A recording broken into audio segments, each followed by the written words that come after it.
Okay, sa video na to, papakita ko sa iyo kung paano kumita sa Lazada Affiliate Program gamit ang YouTube.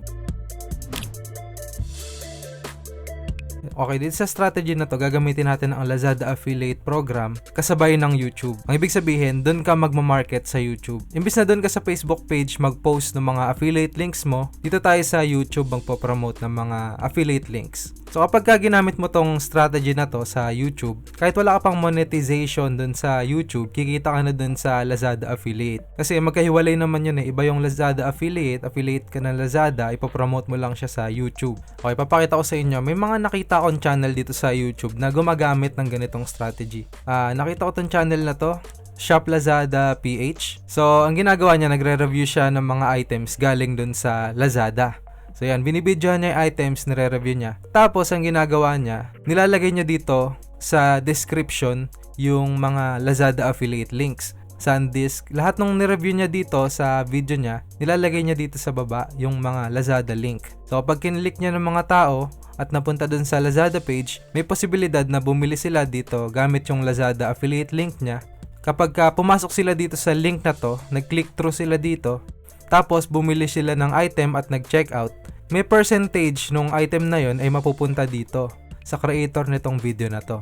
Diba? Mas maiintindihan mo kasi yung item kapag ina-explain sa'yo. Tapos kung ano man yung item na yon, pwede mo siyang i-promote dito sa baba.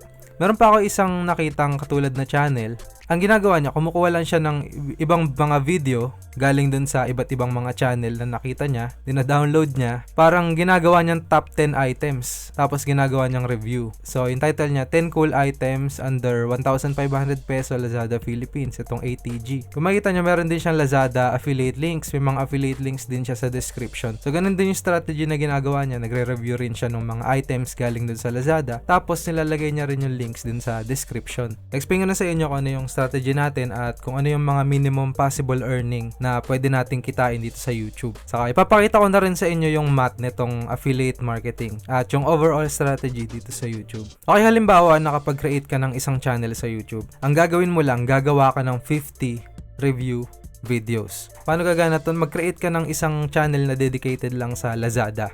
O kaya kung may channel ka na merong audience na, pwede ka mag-create ng mga video na pwedeng review.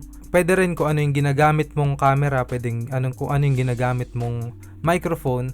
Yun lang din yung ilagay mo sa description. Kung gustong bilhin ng mga viewers mo, pwede mo ilagay at gawin mong affiliate link. So basta 50 videos yung gawin mo. So ito yung math niyan. So kung meron kang 50 videos with affiliate link at meron ka lang 10 views per video. So halimbawa lang po ito. Meron kang 10 view per video. Ibig sabihin 10 lang yung nagvo-view kada video. Halimbawa lang. So doon sa 10 video na yun, halimbawa may 3 tao na nag-click per video nung affiliate link mo. So dun sa 10 view nung isang video, meron 3 tao na nag-click kada isang video. 50 videos times 3 persons, meron ka ng 150 agad na leads. So yung leads, ibig sabihin nun, yung nag-click lang ng affiliate link, yun lang yung nag-click through. So halimbawa, minimum lang po tayo, minimum lang yung halimbawa natin. So 50 videos, halimbawa may isang nag-click lang at pumasok dun sa Lazada at bumili ng isang item.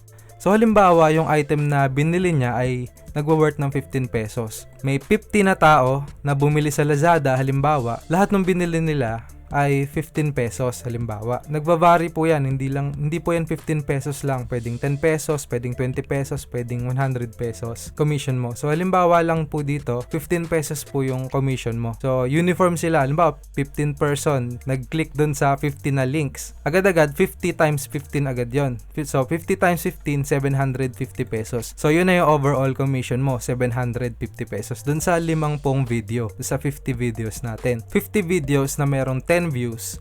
So, bawat video kumikita ka ng 15 pesos per 15 days. So, halimbawa, per 15 days, kumikita ka ng 750 pesos yung kanina. So, in 1 month, ibig sabihin, in 1 month, 750 times 2, dalawang 15 days. Ang kikitain mo ngayon, 750 times 2, 1,500 pesos. So, yun na yung overall na kikitain mo. So, mapapayout mo na siya ngayon. Kasi umabot na siya doon sa minimum payout ng Lazada. So, magkano ba yung minimum payout ng Lazada? So, ang minimum payout po ng Lazada ay $25 o 1,250 pesos. More or less, 1,250 pesos. So, pasok ko yung 1,500 pesos. Ibig sabihin, kailangan mo pong mapunuan yung $25 o 1,250 pesos bago mo makuha yung commission mo Kasi kung 50 pesos lang yan o 100 pesos lang yung commission mo, hindi mo siya makukuha, hindi mo siya mawi-withdraw. Kailangan makuha mo yung $25 muna bago mo siya ma-withdraw. Okay, so dito po tayo sa commission rates ng Lazada. Bawat category po ng item, iba-iba yung commission rate. So halimbawa, itong watches, sunglasses, jewelry,